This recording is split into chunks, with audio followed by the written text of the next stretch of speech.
koy wër loolu Madiambal Diagne journaliste bi moo ko daal di fësal ci compte X am wax nag ne moom fi mu nekk nii dañu koy rek daal di wër ndax dem nañ ci barab yi nga xamante ni moom la ñu yaakaar ni dafa doon nekk gisuñu ko waaye nag mu mel ni ko Jégi Jóob defee ni ki démb donc noonu la ko njiital gëm sa bopp defee waaye da cee yokk yeneen accusation teg ko ci ndoddal Ousmane Sonko ak kii di Diomaye Faye loolu nag moom jiitu réew mi dinañ ci dikk laaj ci tam sunu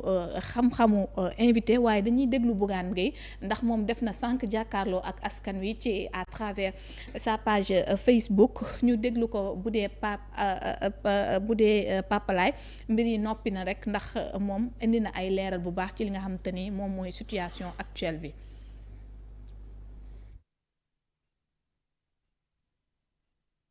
Et la gendarmerie,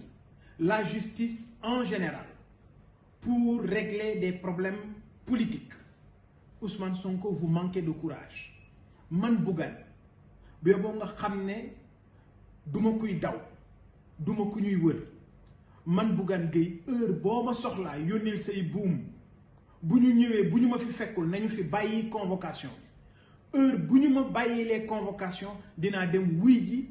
police dinaa dem wuy ji gendarmerie. Ousmane Sonko, je suis plus courageux que toi. Yow ragal nga mbaqat nga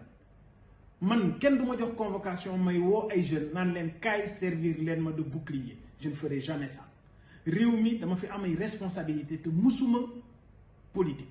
dama fi def li ma fi liggéey te musuma am ndombay tànk politique. Donc Ousmane Sonko, quand tu veux éliminer un adversaire politique, il faut que tu t'armes de courage. Il faut que tu te salisses les mains. Sa loxo yooyu Ousmane Sonko bi boo nga xam ne di nga ko taqal parce que man Bougane boo ma bëggee éliminer non du ci caaxaan nga may éliminer lépp loo génn wax ko te du dëgg boo génnee 1h du matin dina. Donc c'est juste pour dire à Ousmane Sonko qui veut utiliser la police et la gendarmerie, la justice en général, pour régler des problèmes politiques. Ousmane Sonko, vous manquez de courage. Man Bougane bi boo nga xam ne duma kuy daw duma ku ñuy wër man Bougane Gueye heure boo ma soxlaa yónneel say buum bu ñu ñëwee bu ñu ma fi fekkul nañu fi bàyyi convocation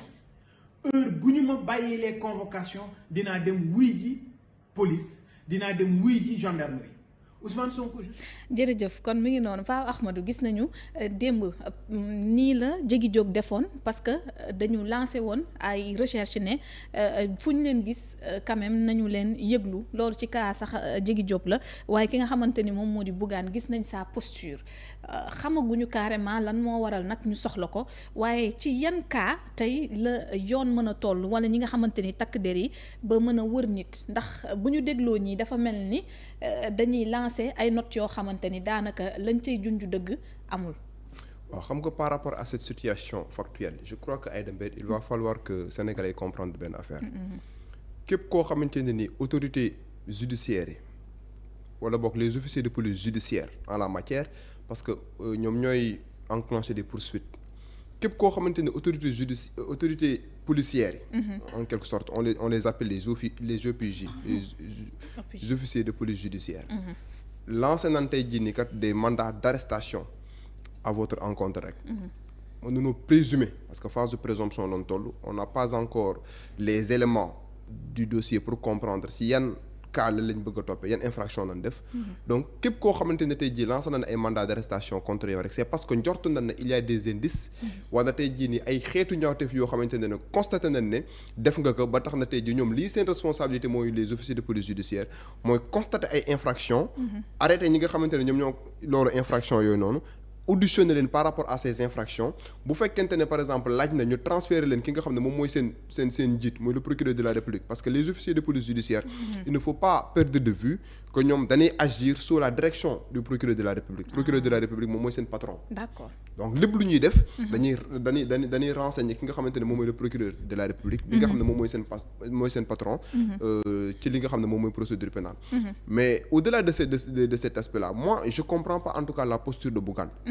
Parce que le langage utilisé en politique c'est un langage un peu terre à terre un langage un peu ordurier parce que tey jii politique affaire de gentleman la je préfère tey jii ni kat bu fekkente ne moom dafa am ay suggestions ay critiques yoo xamante ne da koy def à l'encontre de ce gouvernement là mu nekk des critiques constructives mu nekk des suggestions positives yoo xamante ne tey jii ñoom dinañ ci sukkandiku pour améliorer pour bonifier li nga xamante ne moom mooy seen politique publique mais à chaque fois que Bougane def ay sorties rek da ngay constater ne moom sa cible principale mooy Ousmane Sonko il ne parle que d'Ousmane Sonko du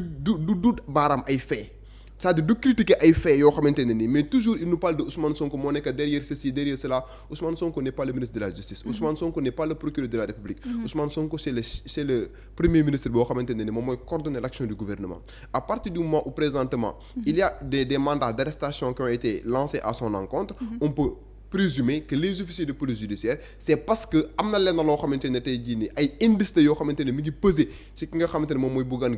Gueye Dany de telle sorte que tey jii ñu bëgg ko convoquer mu déférer la convocation ñu auditionner que ñu xam buñ ko auditionner après dinañ ko notifier li nga xamante ne tey jii moom nañ koy toppee. lu tax ñu ñëw directement ñu war a tudd Ousmane Sonko parce que tey sax rax na ci Bougane parce que d'habitude da rax na si Diomaye parce que d'habitude doo ñu dégg mu koy wax mais ndax dañuy yaakaar ni li fi newoon. bu njëkk moom moo fi nekk ndax boo ko dégloo rek danaan say policier wala say gendarme démb boo dégloo keneen wax tamit danaan Sonko ak yow Diomaye bu leen ma bëggee gis xam ngeen fu ma nekk. waaw xam nga Aïda Mbène man je suis contre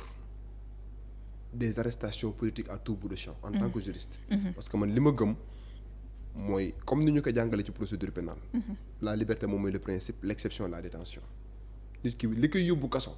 lii tax tey jii mu am affaire avec la justice pénale warul nekk lenn loo xamante ne ni da nga koy jël avec la légèreté nit ñi waruñu leen a convoquer ci légèreté mais le problème en est que à partir du moment où xamagun carrément le pourquoi de cette convocation quelles sont les infractions visées par les officiers de police judiciaire yi nga xamante ne ñoom ñoo bëgg a convoquer Bougane Gueye Dany bu fekkente ne comme il l'a si bien dit dans la vidéo moom c'est quelqu'un de courageux c'est quelqu'un boo xam ne il est déterminé à aller jusqu'au bout de sa logique politique mais il n'a qu'à déférer à la convocation à partir du moment où mu déférer à la convocation mais il peut être accompagné par son avocat bu demee dinañ ko notifier infraction yi nga xam ne moom nañ koy toppee bu ko defee ça sera une confrontation avec les enquêteurs ñu nekk kat Bougane Gueye Dany tu es convoqué pour telle infraction est-ce que infraction yi nii kat li nga wax wala ay déclarations yooyu def c'est des déclarations qui sont crédibles mais il aura la possibilité de se justifier avec ses avocats parce que tey boo nee convocation rek automatiquement léegi xel yi dafay dem ci arrestation surtout ñoom politique yi non la convocation n'équivaut pas à une arrestation parce que convocation dafa am arrestation dafa am. d'accord arrestation mën na nekk lenn loo xamante ne tey jii officier de police judiciaire dañuy def descente fekk la fi nga nekk ñu jàppale ñu yóbbu parfois aussi am na opportunité. ñu jël convocation en général dans la procédure pénale normale. arrestation bi dañ koy opérer à la suite d'une convocation infructueuse. D'accord. C'est-à-dire bu la joxee benn convocation boo xamante ne tu n'as pas déféré à la convocation et même bu la décerner une première convocation bu fekkente ne convocation bi dafa la fekkoon nekkoo dans une situation nga mën a déférer à la convocation mën nga xaar une deuxième convocation mais la deuxième convocation en général dans la procédure pénale normale bu fekkente ne deuxième convocation bi constaté na ne yow woo na la mais ñëwoo c'est à partir de ce moment déterminé que les officiers de police judiciaire peuvent user des prérogatives yi nga xam ne code de procédure pénale conféré na leen que mooy ñu def ñu ñëw fekk la fi nga xamante ne fa nga nekk ñu arrêté la jàpp la ñu yóbbu la fi nga xamante ne tey jii mooy unité bi la convoqué que ça soit à la DIC à la sûreté urbaine wala peut-être section de recherche donc une convocation devenue infructueuse moom moo war a nécessiter véritablement une arrestation mooy convoqué nan la pour constater ne tu n'as pas déféré à la convocation à partir du moment où tu n'as pas déféré à la convocation bu boobaa ñoom ils ont la possibilité de te cueillir manu militari ñu yóbbu la fi nga xamante ne tey jii moom mooy police wala gendarmerie bi la convoqué pour auditionner la. comme moom si kaam nee na am na benn gendarme bu tudd tel boo xamante ni ñëw na ba foofu laajte ko gisu ko ndax foofu tam mënoon nañ ko fa bàyyi li nga xamante ni mooy. di lekk normalement boo ñëwee di seet ci nit ki. pour la première fois fekkoo ko fa. da nga fa war a bàyyi convocation. d'accord loolu mooy yoon. parce que mënoo tëb tey ji un officier de police judiciaire ne procède pas de cette manière là. ñëw avec les mains vides wax ne par exemple dañ la war a yóbbu non. dafa la war a décerner benn convocation pour une affaire te concernant. à partir du moment où tu as reçu la convocation bu fekkee convocation bi date heure bi ñu ci def. permettre la tey jii nga déférer à la convocation pour la première fois mën nga xaar une deuxième convocation c'est possible. C'est possible donc nga non c'est possible parce que nit ki mën na la jox convocation boo xamante ne par exemple. suba 10 heures fekk na suba 10 heures da nga waroon dem hôpital. voilà. nga am empêchement. boo justifier empêchement boobu officier de police judiciaire yi mën na la décerner une deuxième convocation. Maintenant à partir du moment où la deuxième convocation est devenue infructueuse. Et que la personne bi nga xamante ne suspectée d'avoir commis une infraction tegul sur la table des arguments des justificatifs sérieux yoo xamante ne ni mooy justifier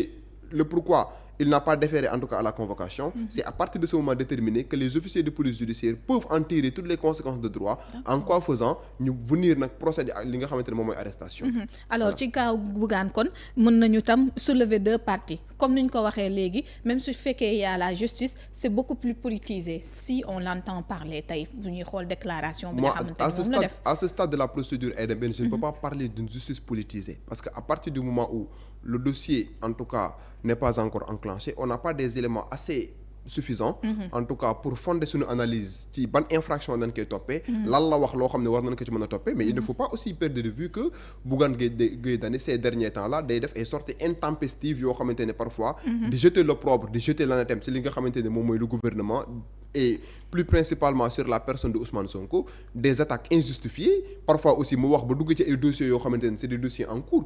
parce que par rapport au dossier Jérôme Bandiaky man ko dégg tey ji mu ciy def ay révélations yoo xamante ne ni dossier boo xamante ne c'est un dossier pendant et le secret de l'instruction est protégé par le code de procédure pénale à travers son article 11 à partir du moment où nit ki dossier am dafa nekk en instruction il est formellement interdit à toute personne nga def ay révélations par rapport au dossier boo xam ne dafa nekk ci loxoy yoon donc bu ñu gisee Bougane Gueye Dany ne tey ji muy def ay révélations par rapport à un dossier pendant on peut présumer que loolu bokk na ci li tax tey jii nii kat officier de police judiciaire en tout cas décerner que convocation pour mu dem répondre à cette convocation là. waaw d'autant plus que moom sax mi ngi doon wax à chaque fois dafay waajal ñu woo ko ci kanamu yoon